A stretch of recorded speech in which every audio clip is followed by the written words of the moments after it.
sure. Like I said, it's not exactly the life I was planned for myself, but I probably should have planned better.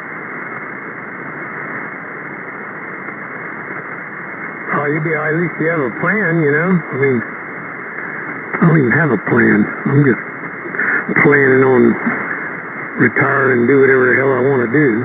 Maybe travel with the travel trailer up and down the eastern seaboard. I've already been all out west, so, but I got to get that far. Yeah. Now that's the difference, Hank. You know, people who can retire with money and people who retire without money. Definitely a big difference. And I'm the without kind of guy. And I know you'll be great and fine. You got it going on over there. And again, like I said, let's get off of this subject, back to that beam. Oh my gosh.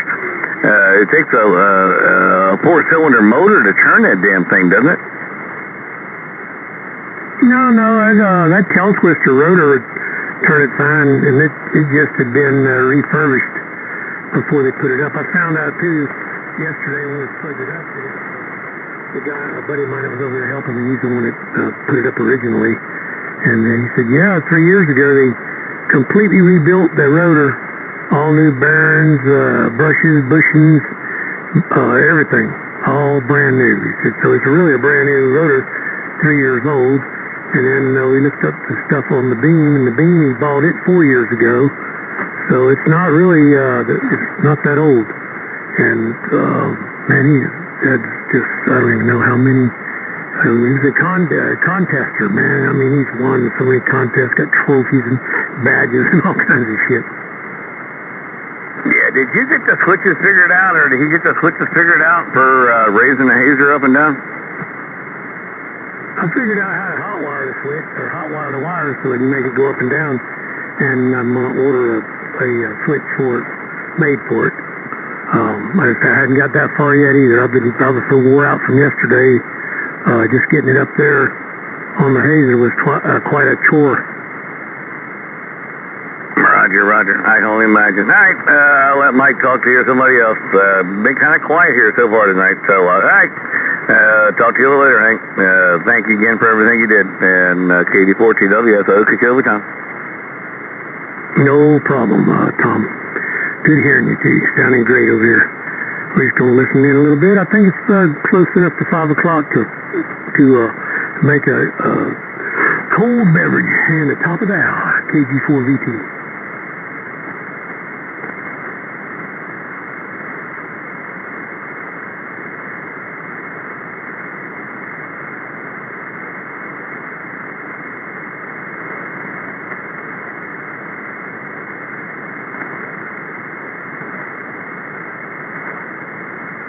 Last night, and then it was raining.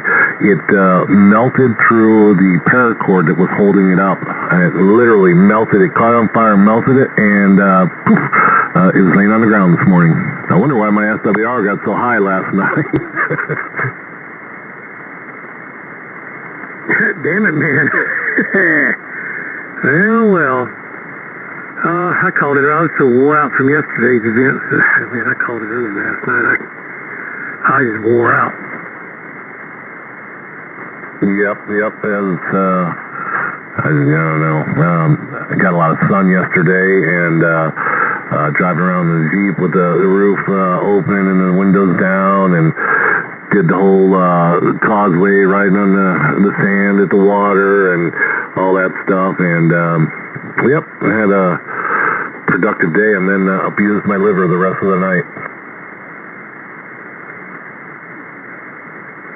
Yeah, it happens. Actually, I didn't hardly drink. I had like 2 drinks yesterday. It was quite a chore getting that beam up there. That some bitches was huge. I kept putting the elements together, and I'm like, oh, this has got to be the 40-meter element. And about 3 more, then I found the longest one. Yeah, you almost wanted to start at the first one, right? The longest one first. Well, we put them all together. I had them all marked, you know, how they came apart, but I didn't take the whole beam apart. I just took when I picked it up, all the elements were together still, you know, long. So I just, had to take it apart in order to bring it to the house here on the trailer. and then we marked everything, and we put it all back together exactly like it was. But I didn't mark them 1, 2, 3, 4 because I didn't know what 1, 2, 3, 4 was. We just marked them to put them back together, and then we figured it out from there. Cool deal. Yeah, it's, I had to change. I changed my ballon. I changed my coax. I cut the ends off. I had ring connectors crimped and soldered on there, but they didn't have heat shrink on them. So I clipped those off. Didn't move the resonance anywhere. It didn't go up or down, which is interesting. Usually it does. But I literally took maybe a centimeter off each end. That's probably why I didn't move. Put new ring connectors on there, crimped solder, heat shrink. I changed ballons. I went from the DX Engineering 5K ballon to an Ultimax 5K 1-to-1, and changed coax from RG400, changed over to RG213, and that's what I'm running tonight, and it's so far so good, I guess. I don't know if my signal's up any. I don't know. I wasn't even paying any attention to that. I was sorting through some coax. Hey, you see that 24 element 70 centimeter beam? No, that's got to be insane. It probably just looks like a fish bone. the fish spine with little bones on it. There's got to be 8 inches elements. Yeah, 8 inches. And there's 24 of them. That thing's like, I didn't measure how long it was, but it's like 20 feet long. And it's got a copper matching coil thing on it. It's got where you can adjust it. So I should be able to adjust it to whatever band, you know. I don't know. I'm fixing to put it on this push-up pole out back and put it up about, 10, 15 feet where I can bring it down and try to tune it to something in between everything. Yeah, I've got that little UHF Yagi. I think it's 5 or 7 element. I don't know, man. It's pretty small, but it covers the entire 70 centimeter all the way into GMRS. Perfect. So when you said it covers 440 to 470, mine does the same as dead flat SWR across both bands. Oh, good. Maybe I won't have to do anything to it. But I should be able to, right now, I'm telling you, unless something isn't programmed right in the radio, I can't hit anything. But I don't have a UHF beam up there. All I've got is the VHF, for 2 meter. So I'm going to put this up and plug it into the other slot and see if I can hit anything. If not, then I'm going to have to do some research on the tones or something. We got you. Yeah, that's, I need to actually kind of order some barrel connectors. I want to put one of those, actually 2 of them, the diplexers, duplexers, yeah. And so I can run my UHF through the Yagi. I only really talk to a couple over in Tampa, a couple repeaters over there on it, so I can just aim it east-northeast from here, and should be good enough. It's not like a 14-band Yagi, so it should be, the cone should be a little bit bigger. That way, I'm not running into issues of high SWR when I try to talk on GMRS on my dual-band antenna. Right. I don't even have a dual band antenna, so but this little beam, I'm going to put it up there where the hex beam is now and take the hex beam down once I get the Mosley up. So I should be able to point it wherever I want and talk. I'm thinking when I put the, I don't even know. I was thinking of putting up, I don't even know what I'm going to do anymore. I don't either. I got so much shit to do. I know I got to find those phase deals for that Mosley. I didn't even realize it. I kept looking at it. I'm like, well, how the hell am I going to hook this antenna, the coax up to this thing, you know, and I knew that hooked up, but I didn't really never crossed my mind about those phasing coils that go across there. So you got to have that to tie in those elements, you know. So anyway, just more stuff to deal with. But I've been reading about it, but hell, I bring it up on my phone fine, but I try to bring it up on my computer and they don't want to, the manual don't want to come up. So, you know, it's always something.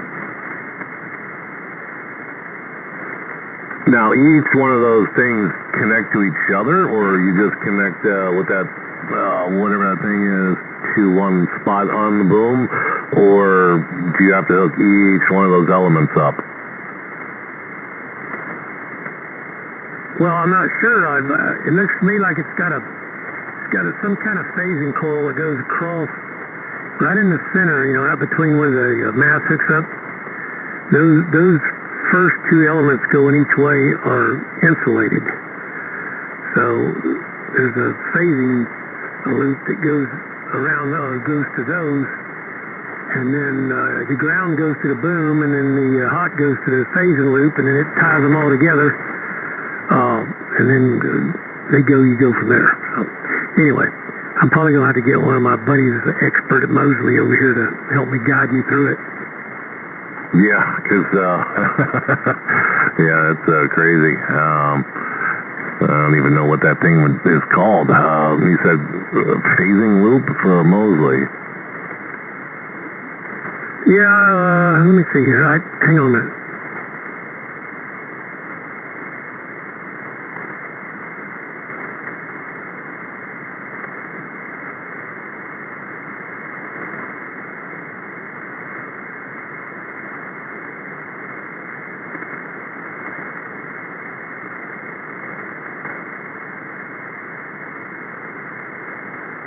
It's the assembly of the driven element.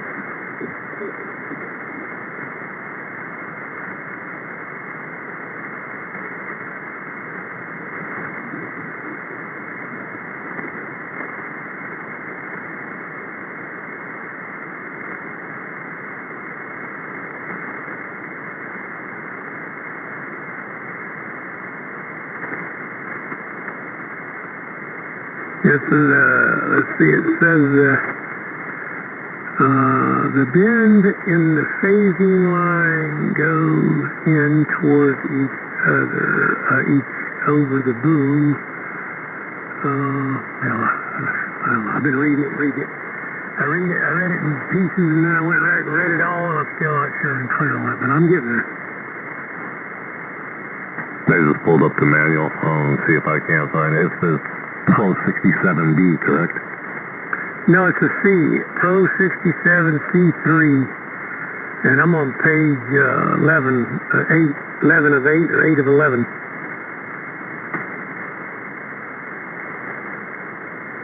Alright, helps if I have the right model, man. Alright, 67C.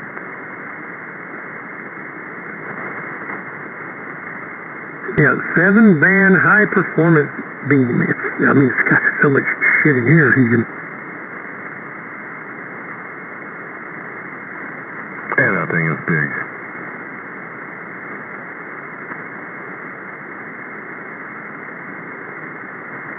So somehow it ties, those driven elements, of course, are insulated from the boom. So there's a phasing coil of some kind that goes between those. And then the hot goes to that one end of that, and it feeds them all, and then the ground goes to the boom. I got that much, but I don't have the phasing piece that goes there. So that's what I'm trying to find.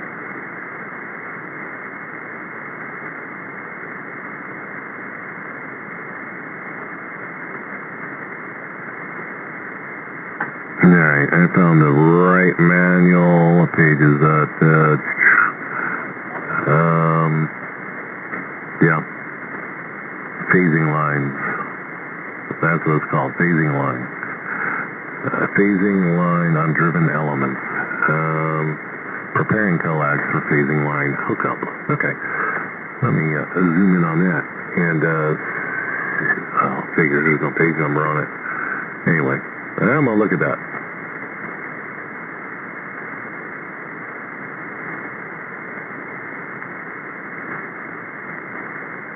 Yeah, see, it's RG8, and it's 3.5 inch long and a critical length, so it's got to be exactly 3.5 inches long. All right. And that's it. You just have that one Y connector, right?